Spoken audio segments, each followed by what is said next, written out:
That's who I am. Enough of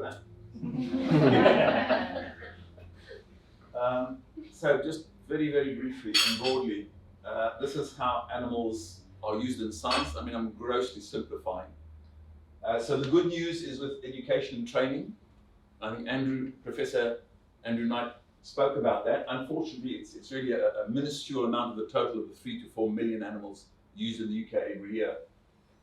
Because rarely we have replacements for dissections, for training surgeons, you name it.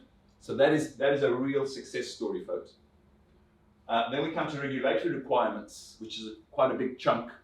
This is animal testing, which we'll come to in a minute, for everything that's put onto the market, basically.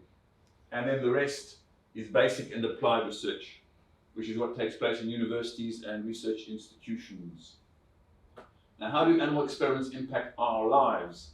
I could turn this slide on its head and say, what aspect of our lives do animal experiments not impact on?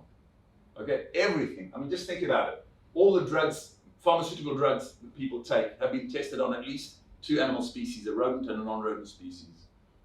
Industrial chemicals are tested on animals.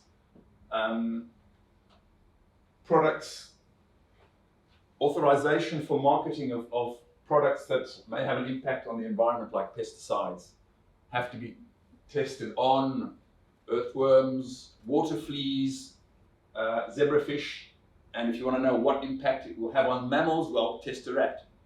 And that's it, folks. The difference is that with pharmaceutical drugs, there's a thing called pharmacovigilance. So that a drug that is injuring or killing many people, after a couple of months or years, it hopefully will be taken off the market. Whereas you do not have pharmacovigilance with things like pesticides and industrial chemicals. And it's only after 30 or 40 years that those products are on the market, and people who come into contact with those chemicals, like, let's say, farmers coming into contact with pesticides, who develop Parkinson's disease or rare cancers.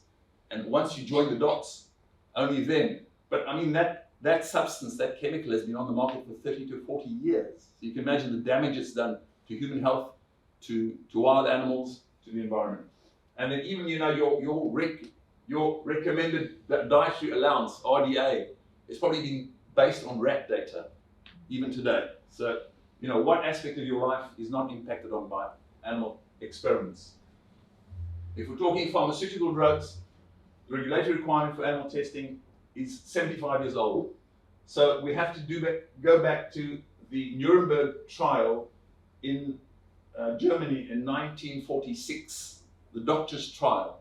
So the doctors who experimented on concentration camp inmates, they were put on trial. And during that trial, it was decided that before anybody does any clinical research on a human being, you must test on animals. Now, that may have made sense in 1946, but not in 1922. And the problem is that we are stuck today with the same regulations. We are still stuck today with a law that says before you go on to clinical trials, you must first test on a rodent and a non-rodent species. Makes no sense. The pharmaceutical industry obviously has been very comfortable with that paradigm. There's done nothing to change it. The chemical industry is very happy to maintain the status quo. So instead, we're testing on dogs. We're still testing on beagles today. And what is the current regulation? What do the current regulations reveal? According to the Food and Drug Administration, out of 10 drugs that successfully pass animal testing, 9 will fail during clinical trials, either because of lack of efficacy or because of toxic effects not seen in the animals.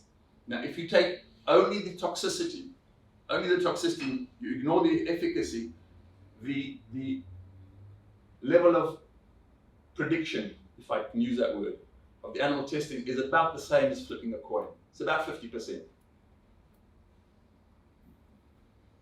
So how do animal tests versus 21st century technology look like? So this is what happens to think about a drug that you take, 500 milligrams 3 times a day. How are we gonna do the same in an animal? Well, the beagle will be force-fed. You'll have a stomach tube passed down up to 3 times a day for up to 90 days, because that's considered a long-term evaluation. At the end of the 90 days, he's not going to be put into a retirement home. he's going to be euthanized so his organs can be examined. So that is, I mean, and why did they choose the beagle? The beagle is such a docile animal. Okay, you can do just about anything to a beagle. The beagle will come afterwards and lick your hand. So this is absolutely awful. And I'm sure if shareholders in the pharmaceutical industry were aware of this, they would say stop. That's what happened with Botox, folks. Okay, shareholders in the pharmaceutical industry were made aware that mice were being used as living test tubes to test the potency of Botox batches before being sent to cosmetic clinics. And that's what changed the name of the game in 2011. In 2011, the FDA approved a non-animal human nerve cell-based method to replace the use of mice. The same can be done today if shareholders are made aware. So this is what we have today. We have human organs on chips, which have for example, the liver on a chip, human liver on a chip, has a 90% sensitivity and 100% specificity. Doesn't get much better than that. So it's virtually 100% prediction versus 90% failure rate, the 9 out of 10 which fail. I mean, it's a no-brainer. It is a no-brainer. Why does it continue? Well, because the government allows it, the pharmaceutical industry and the chemical industry maintain the status quo, the paradigm in place. And the shareholders are unaware. They do not know that this is happening. I'm prepared to give all of you a certificate at the end of today because you now know more about animal experimentation than your GP, most MPs, the general public, and even some vets. Okay, so the elephant in the laboratory and the role of the veterinary profession. Where's the veterinary profession in this debate about animal experimentation? It's such a huge subject, it's such an important subject, it has so much impact on our daily lives. You know, apart from very, very few exceptions, which I include Professor Andrew Knight, most vets who are involved in animal experimentation are the vets who actually oversee animal experiments, who work in laboratories, who work in universities, who are part of the animal ethics committees, who oversee procedures intended to cause extreme suffering, distress, and death during the course of the experiment.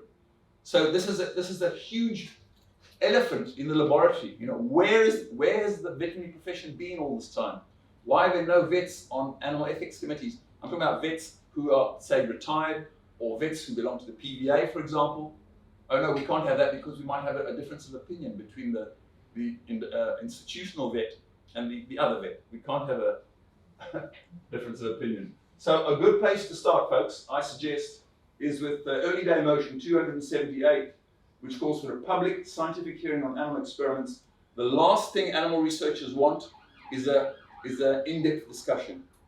As long as the debate remains superficial, as long as animal researchers versus somebody else on television, they each have 2 minutes. The animal researcher in 2 minutes will say, if it wasn't for animal experiments, we wouldn't have antibiotics, vaccines, or heart transplants. That's it. That's it. In 2 minutes, you try and undo that. You try and explain what I've explained to you in 2 minutes on TV. You can't do it.